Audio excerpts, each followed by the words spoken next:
Arom at si Aegis Climas ay nagkasundo na ilaban na lang ang kanilang alaga na si Casimero at si Naoya Inoue ang monster ng Japan. Well mga idol, ay nagkasundo na nga ang dalawa na kung saan mga idol sa 2024 o probably mga Mayo taong 2024 ay magaganap na ang kanilang laban. Bakit kamo mga idol? Ang tanong ng karamihan ay pinoprotektahan daw itong si Naoya Inoue. Ganito kasi yun mga idol. Si Naoya Inoue ay lalaban ngayong December taong kasalukuyan kontra sa isang pambato natin na si Marlon The Nightmare Tapales. Paglalabanan nila ang undisputed dalawang belt na nakataya dito kay Inoue, ang WBO at WBC, samantalang si Marlon The Nightmare Tapales ay ang WBA at IBF.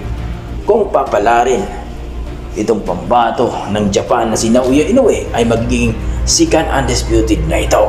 Well mga idol, alam naman natin na walang kita masyado dito si Lolo Arom dahil walang hype itong pambato ng impi na si Marlon The Nightmare Tapales.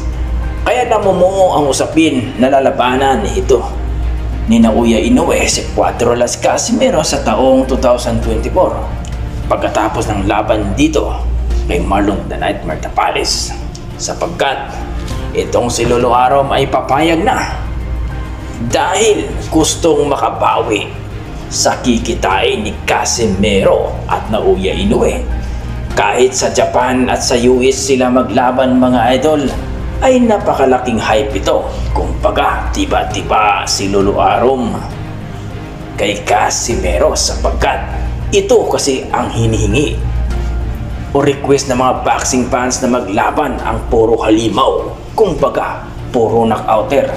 Ang halimaw ng Pinas at ang halimaw ng Japan na si Naoya Inoue at si Cuatro Las Casimero, na kung saan ay lalaban ngayon sa bansang Japan ngayong Oktubre 12 taong kasalukuyan kontra kay Yoshinori Ogoni ng Japan. Well mga idol, nakita nyo naman at alam nyo na ang news nila na kung saan ay sinabi ni Naoya Inoue at ang kanyang manager na si Uhashi na talagang lalabanan nila si Casimero sa taong 2024. Kaya asahan na natin mga idol ang malaking laban ni Cuatro Las Casimero sa 2024.